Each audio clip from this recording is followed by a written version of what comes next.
From the opinion pages of the Wall Street Journal, this is Free Expression with Gerry Baker. Hello and welcome to the Free Expression podcast from the Wall Street Journal. I'm Gerry Baker, editor-at-large of the Journal. If you're not already subscribing, please do sign up wherever you do your podcast listening. This week, it's a rare source of bipartisan agreement. China is the greatest strategic challenge the US faces, perhaps the greatest it has ever faced. But it's also widely acknowledged that we are not doing anything like enough to deal with the challenge. This despite the fact that successive administrations have claimed to want to reorient US policy away from our old Cold War approach and towards the new priorities arising in the Asia-Pacific. Well, my guests this week are co-authors of a book on US grand strategy who argue that despite acknowledging the scale of these challenges, both Democratic and Republican presidents alike in the last few years have missed opportunities to do something about it. In their book, The Lost Decade, The US Pivot to Asia and the Rise of Chinese Power, Robert Blackwill and Richard Fontaine trace the shift in US policy, at least rhetorical policy, towards the Asia-Pacific. It began, they say, with Barack Obama's so-called pivot to Asia in 2011. Donald Trump then doubled down on the approach with tough economic measures against China. Joe Biden has continued in roughly the same vein. But, the authors argue, US policy so far towards China's rise, but also in the wider Asia-Pacific region, has been woefully inadequate. And they say time is rapidly running out. The authors are two prominent foreign policy specialists. Robert Blackwill served in the George W. Bush administration as ambassador to India and on the National Security Council, including a stint as presidential envoy to Iraq. He's now a senior fellow at the Council on Foreign Relations. Richard Fontaine is the chief executive of the Center for a New American Security, foreign policy-focused think tank. He served as foreign policy advisor to the late Senator John McCain and also worked in the State Department and White House in the George W. Bush administration. And Robert Blackwill and Richard Fontaine join me now. Gentlemen, thanks very much for joining Free Expression. Good to be here. Thanks for having us, Gerry.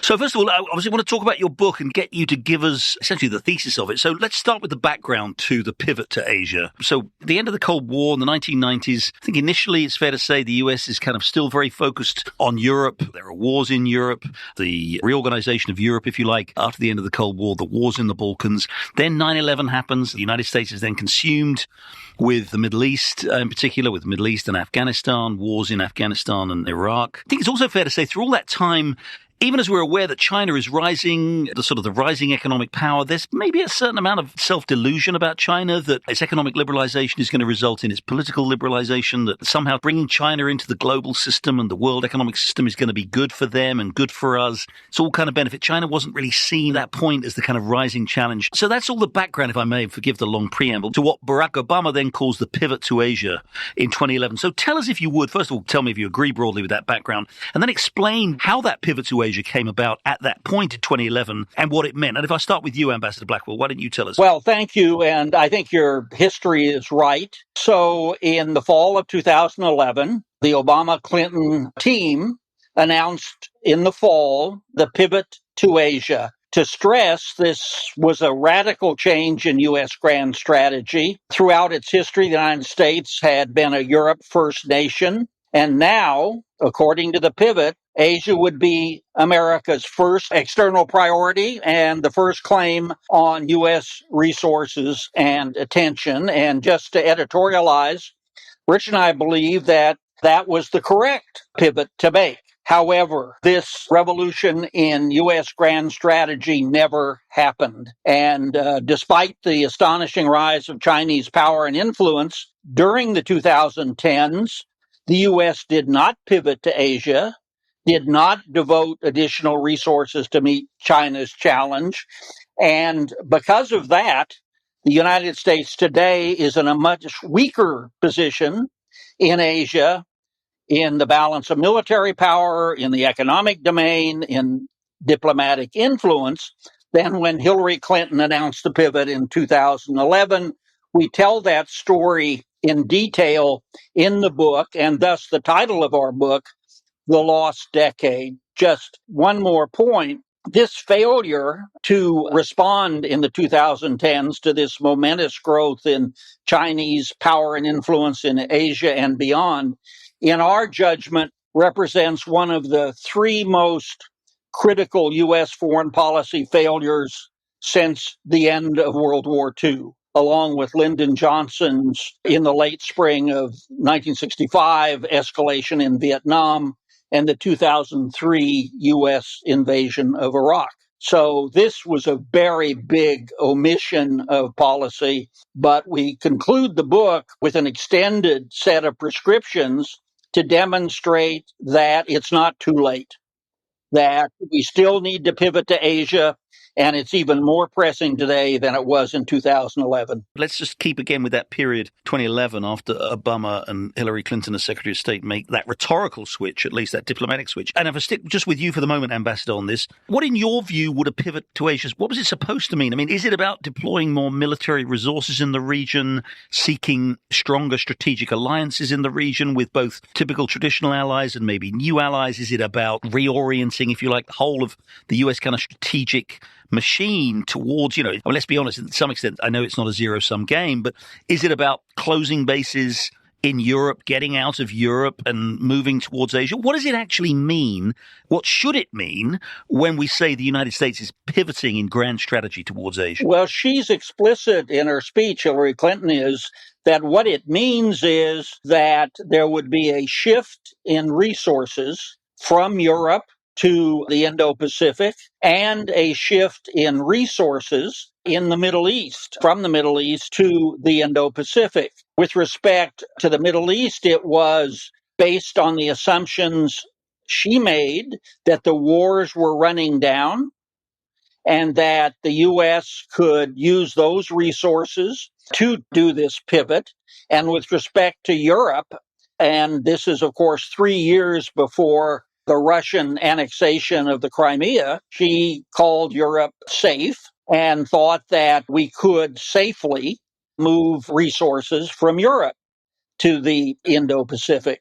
So the speech, and I want to reinforce something you said, the speech was not primarily a call for a militaristic or militarist approach to Asia and to China, because the consensus then, not held by everybody obviously, but the consensus then was that the task for American diplomacy was to incite China to become a responsible stakeholder. So this was very different from how the perception in Washington evolved through this decade. But in the aftermath of the failure of the pivot, the U.S. reputation for strategic competence suffered everywhere, because everyone could tell, the allies in Europe, in the Middle East, partners in both places, and especially the Chinese, that there was no pivot going on. So, Richard Fontaine, let me bring you in here. So you have this rhetorical diplomatic shift, the pivot to Asia, 2011, as Ambassador Blackwill spelt out there. The Obama administration was sort of winding down the Iraq war. Probably didn't expect the Afghanistan war to go on for another 10 years, but certainly shifting attention away from that.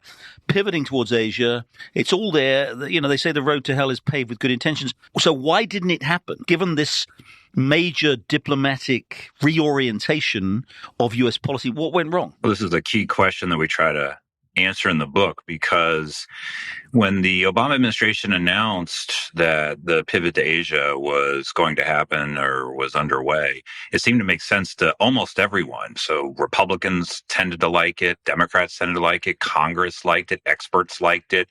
The Trump administration, when they came in, picked up, without that same rhetoric, kind of a similar sort of thread and so forth.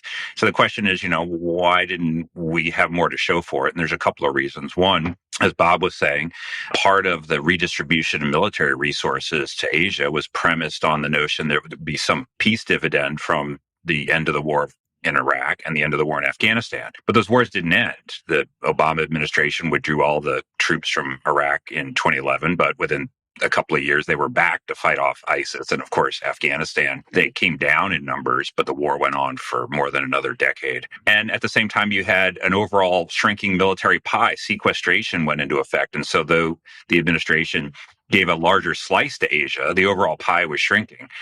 In diplomatic terms, the focus on Asia was really contingent on who happened to be in office and what the preferences were of them personally and what was going on in the world. Hillary Clinton spent a lot of time in Asia.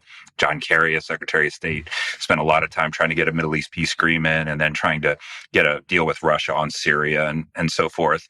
And then I think everyone probably knows the story in economic terms. The signature move was the Trans-Pacific Partnership Agreement. And by the end of the Obama administration, it was signed, sealed, delivered, but not approved. And it turned out that our domestic politics wouldn't allow for the approval of that. And the economic sort of centerpiece of the thing fell away. So those are some of the reasons. But I don't think we should conclude that because it happened that way before, it can't happen anew now. I guess that raises the question, Richard, to some extent, isn't this about the capacity of the United States to do multiple things at once? As Ambassador Blackwill pointed out, just after 2011, and 3 years later, Vladimir Putin essentially annexes Crimea.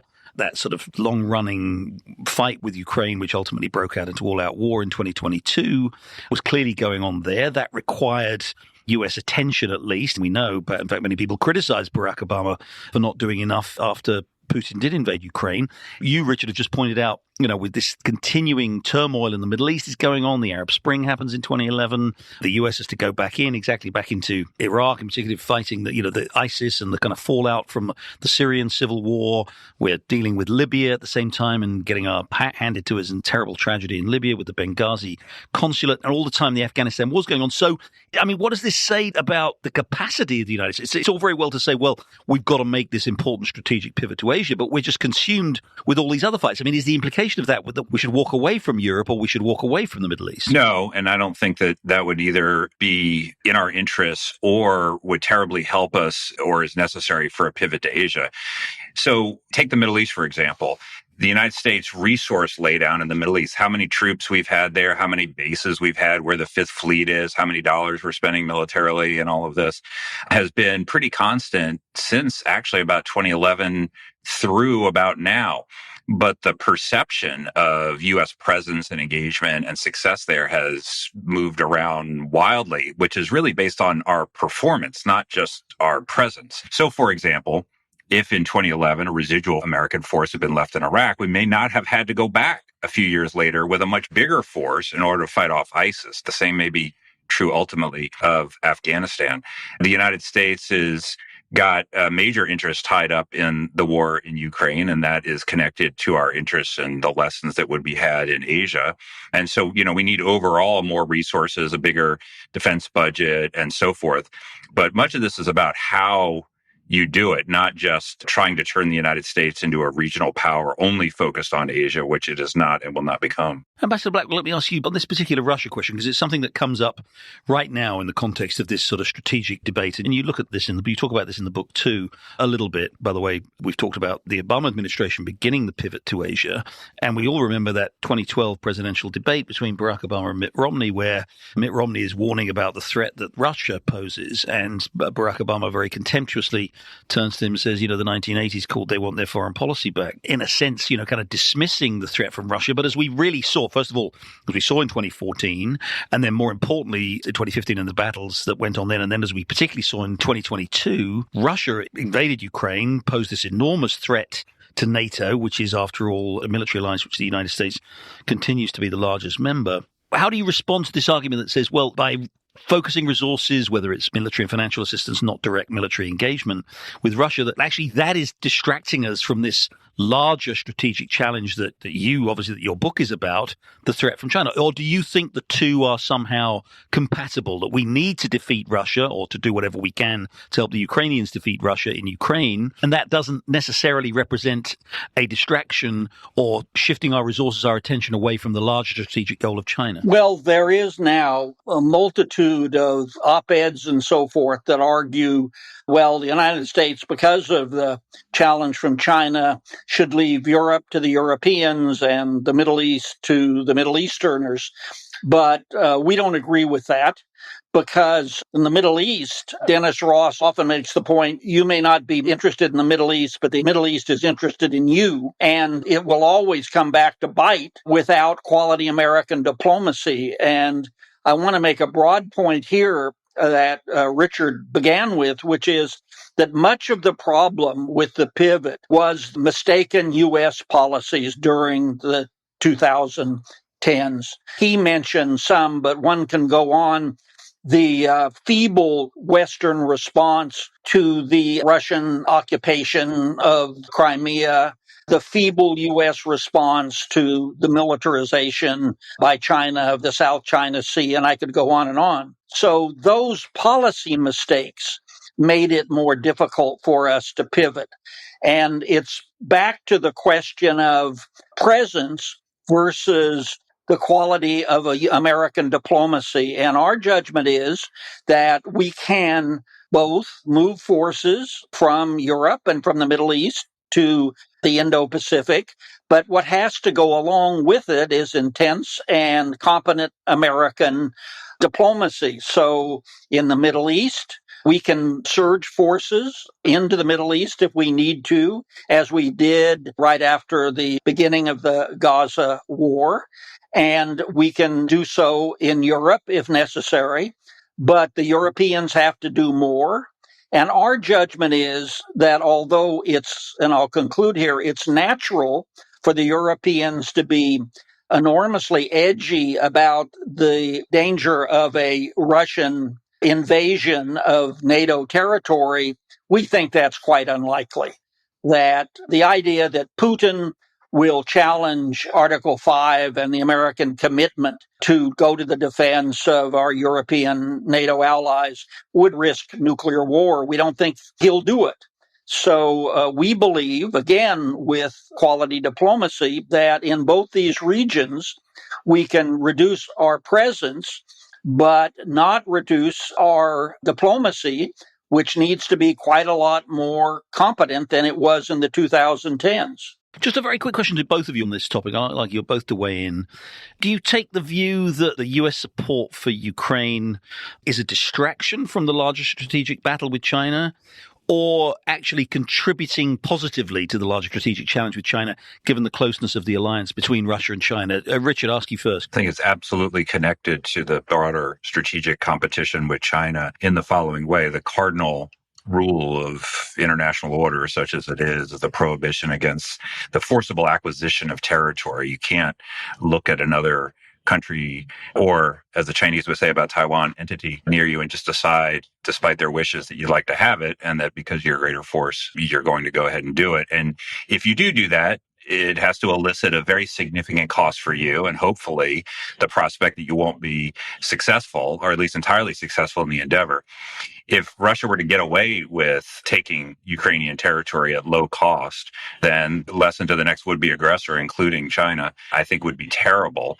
On the other hand, if the lesson is that you rally the West, broadly defined, that is supporting the victim and imposing significant costs and penalties on the aggressor, that is a good lesson to be had. So the ultimate outcome in Ukraine matters a lot for what happens in Asia. And I think that that's not just an American view, but you see Japan and South Korea and the Taiwanese themselves making those kinds of arguments. Ambassador Blackwell, briefly, do you agree? I do agree, and I would just add to what Richard said. If you were a policymaker in Japan and the United States, after an enthusiastic effort at the beginning of the Ukraine war to support Ukraine, simply got tired of it or came to the view that we'd done enough, if you were a Japanese policymaker, you would connect that to the willingness of the United States to come to Japanese assistance to honor our bilateral security treaty with Japan.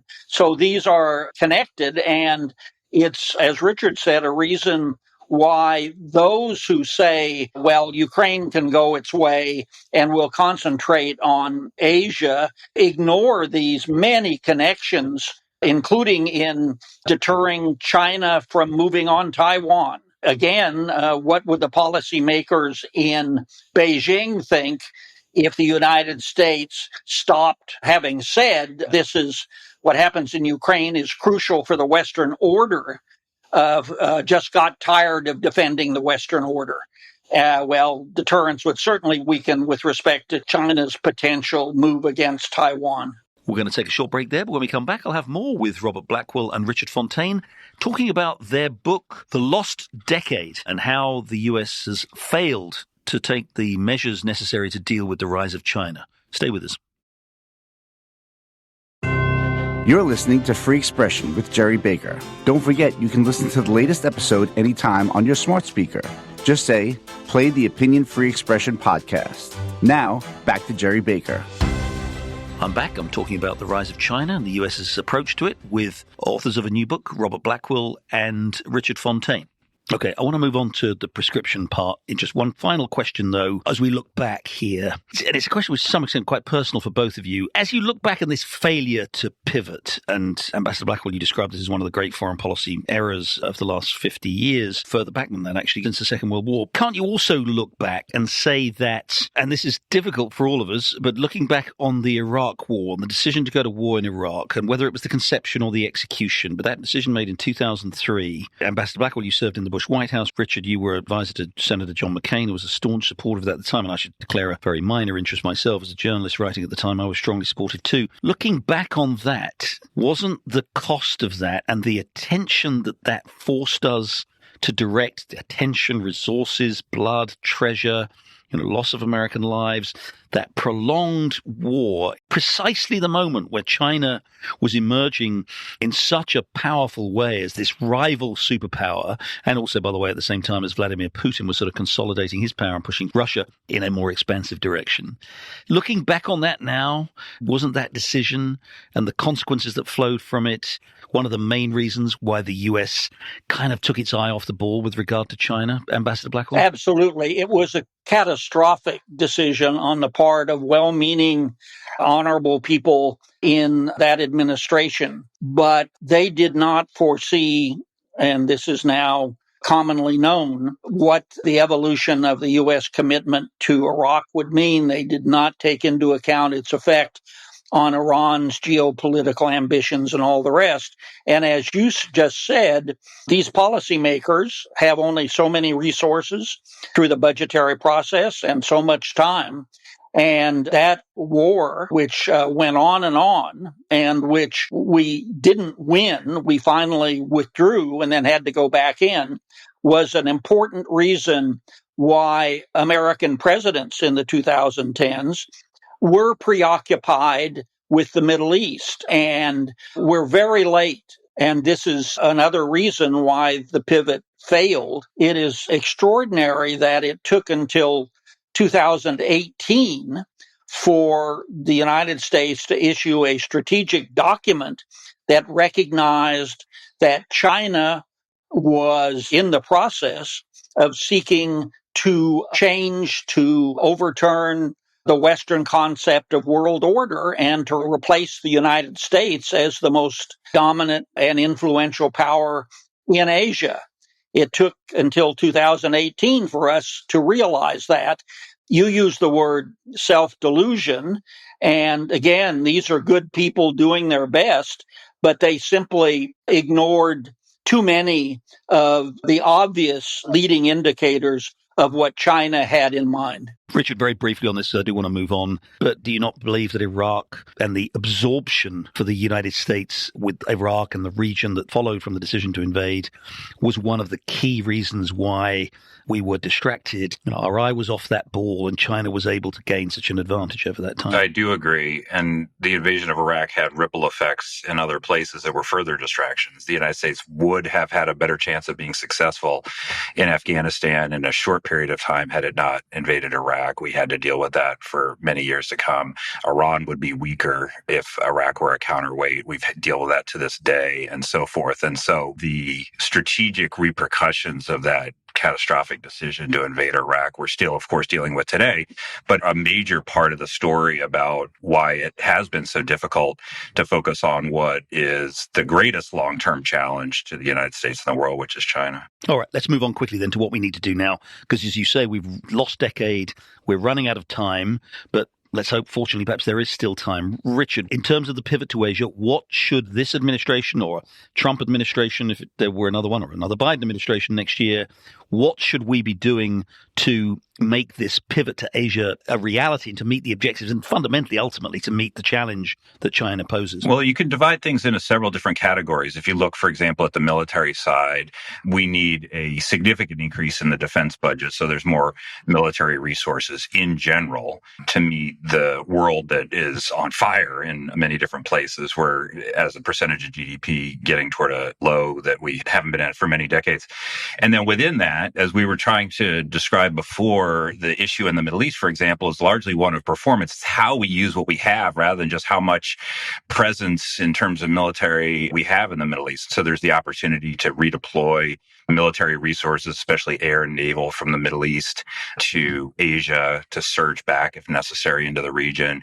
In Europe, the United States has gone up by more than 30,000 troops since Russia's invasion of Ukraine. Those troops are mostly on a reassurance mission. That number can come down back to where it was over time and so forth. On the economic side, which is a huge gaping hole in the current American approach, TPP is probably a bridge too far politically right now, but to do nothing, which is our current stance, is not the right one. And the United States could pursue digital trade agreements, sectoral agreements with countries in the region that would help diminish their reliance on China in some ways and set better rules for economic interaction. And on the diplomacy side, the continuing to strengthen the alliances in the Indo-Pacific. And here I think the administration has done some good work with Japan and the Philippines and South Korea and so forth, and linking together with European powers, particularly on technology and economic matters, to be able to withstand what China's market power is able to accomplish and differentiate away from dependence on China. Those are a few of the things, some of which have started, some of which haven't started at all. And we need to get moving on all of that. Bob Blackwell, what would you add to that? Well, that's a good place to start. And it's not just a good place to start, but it's absolutely essential if the United States is going to navigate through this period without a substantial threat to our vital national interests and to our way of life. So this isn't a preference. This is an absolute requirement that we do the sorts of things that Richard was enumerating. I'll just add, we need to talk seriously with China about Taiwan. I think that it's difficult to imagine a major war between the United States and China other than about Taiwan. There can be skirmishes in the South China Sea, but the golden thread is Taiwan. And I think that the continuation of policies by both sides, I must say, with too little restraint on both sides, is leading us down a road toward possible conflict and war. And in olden days, it was thought that in order to settle issues like Taiwan, not to say Ukraine, it was necessary to negotiate with the adversary, and even, perish the thought, to compromise to some degree. And I think both with respect to Russia, but also with respect to China, we're not going to stabilize Taiwan, return to a stable Taiwan element in the U.S.-China relationship, which we had for half a century, unless both sides are willing to compromise and to show some restraint in their behavior with respect to Taiwan. And at the moment, at least as far as one can tell, that neither side is willing to show that restraint. And so we recommend an intensification of diplomacy, geopolitical diplomacy. We're making some progress on climate and so forth. But the issues of war and peace between the United States and China are not being seriously addressed. Each read their talking points, and then we have more U.S. support for Taiwan, including on the military side, but not just there. And we have more coercive military actions toward Taiwan by China. And this is extremely dangerous. It's the most dangerous foreign policy issue we are likely to face in the next decade. Can I ask you very quickly, both of you, about alliances and obviously how important they are in terms of our Asia-Pacific posture? You first, Ambassador May, very quickly about India. You served in India as ambassador to India. India's often held up by American strategists as a sort of great hope, rising power, larger population now than China. Its population is growing rapidly. China's is shrinking. Its economy always had issues with its economy, but it is increasingly important, significant economy, increasingly significant military and its strategic weight in the region. And yet it's always handled its own relationship with China carefully. It has its own border tensions with China and its own sort of regional tensions, but it also, given the importance of China's economy in the region, is India, do you think, key to our ability to contain China, if you like, over the next years? And if so, how do we do that? Well, it's an element. I would not regard it as important as our treaty relationships with Japan, South Korea, Australia, and the Philippines. But it is an element because of the reasons you said. But we also have to recognize that the central challenge for India for the next 10 years will be domestic economic growth. And Nietzsche once said that man's most enduring stupidity is forgetting what he is trying to do. Modi and his colleagues are not forgetting what they are trying to do, and they are not going to get drawn into a confrontation with China. And they are only going to go so far in strengthening their relationship with the United States. We should encourage that. It'll be far from an alliance, but it's one element, along with many others, in having a texture of alliance assets which strengthen deterrence. But in the first instance, the United States has to act. It has to act both in the ways that Richard said earlier with assets, but again, it has to pursue a more effective diplomacy than it did during the lost decade. Richard, let me ask you about those treaty allies that Bob mentioned there, and the Biden administration in particular. We have alliances obviously with Korea and Japan. South Korea and Japan, they've historically had their own tensions and continue to do so, but it looks like we're achieving more cohesion there, shall we say, and certainly in a way that's helpful to the United States. Biden administration has pursued AUKUS, the defense deal with Australia and the UK, seeking also to strengthen our partnerships, if you like, in Southeast Asia. And yet, I think it's inconceivable, isn't it, Richard, that there would ever be anything like an Asian NATO, where we actually have a kind of an alliance, a defensive alliance where we agree to defend. We have those particular treaties, obviously, with Japan and Korea, but where we have a larger kind of regional alliance which would serve as a bulwark to China in the way that NATO did to the Soviet Union. Right. The United States has 5 treaty allies in the Indo-Pacific, and the chances that, for example, South Korea and Japan would become formal treaty allies of each other is, at least at this stage and for the foreseeable future, pretty remote. But they're all allied with the United States, and increasingly they're all working together, often bilaterally, but sometimes in other configurations, not as allies, but as security partners. And they're all getting stronger. I think perhaps the most significant security development in the Indo-Pacific today, other than China's activities itself, is the transformation of Japan's defense posture, the doubling of Japan's defense budget over 5 years, which will give Japan, for the first time ever, the 3rd biggest defense budget in the world, bigger than Russia's, bigger than anybody but the U.S. and China, and the acquisition of new military capabilities, the relaxation of the circumstances under which it's prepared to use those military capabilities, and increasing partnerships between Japan and countries like South Korea and the Philippines and India and Australia. So there's something happening out there. It's not an Asian NATO, but it's certainly not just the old hub and spoke system with nothing in between that we used to see. Okay, final question to you both, and it goes back to some of the things we've talked about, which is really about U.S. military or strategic capability. In the immediate post-Cold War period, it was called by some famously the unipolar moment. The United States was the dominant world power, call it the world policeman, whatever you like. We've seen, obviously, particularly with the rise of China, but also with the challenges we've shown even to U.S. power in the Middle East and to some extent now in Europe with Ukraine, the limitations to U.S. power. It used to be part of U.S. doctrine that to be able to fight 2 wars in different parts of the world simultaneously. I guess the question is, start with you, Ambassador, does the US really have the economic, military, geopolitical resources, and indeed will to be able to deal with this enormous strategic challenge from China that we all know we face, and to continue to do all these other things that the United States still seems to want to continue to try to do? The answer is yes, with our allies. The United States would have an extremely difficult challenge to deal with China over the period ahead without our allies.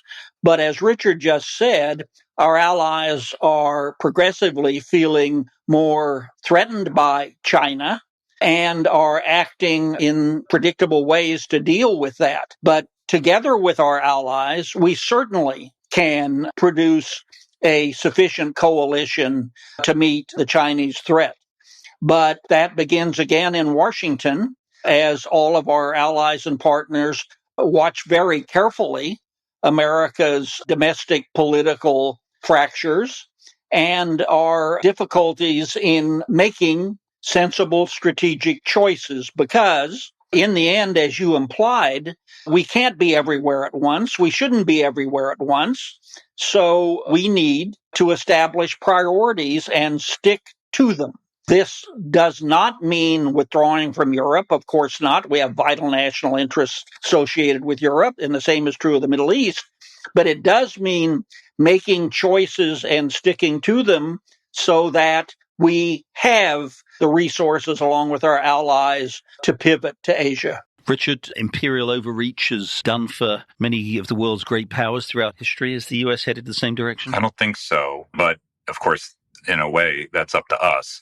We try to conclude the book by looking precisely at the question that you just asked, which is all this too much for the United States? We say no. If you look at the fundamentals, the United States has pretty much everything it would need to deal adequately and successfully with the long-term challenge that China poses. We've got the geography, the economy, the military, the demography, the allies, the values that we would want to have in place. It's what we do with all of that that's the hard part. It's how unified we are in dealing with the challenge that China poses.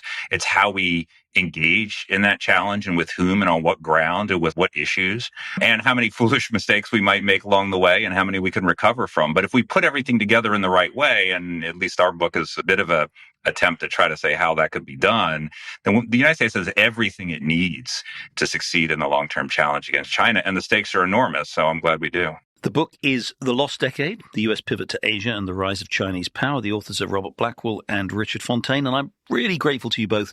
Thanks very much indeed for joining Free Expression. Thank you. Thanks for having us. Well, that's it for this week. Thanks very much indeed for joining us. I'll be back next week with another episode of Free Expression. In the meantime, thank you again, and have a great week.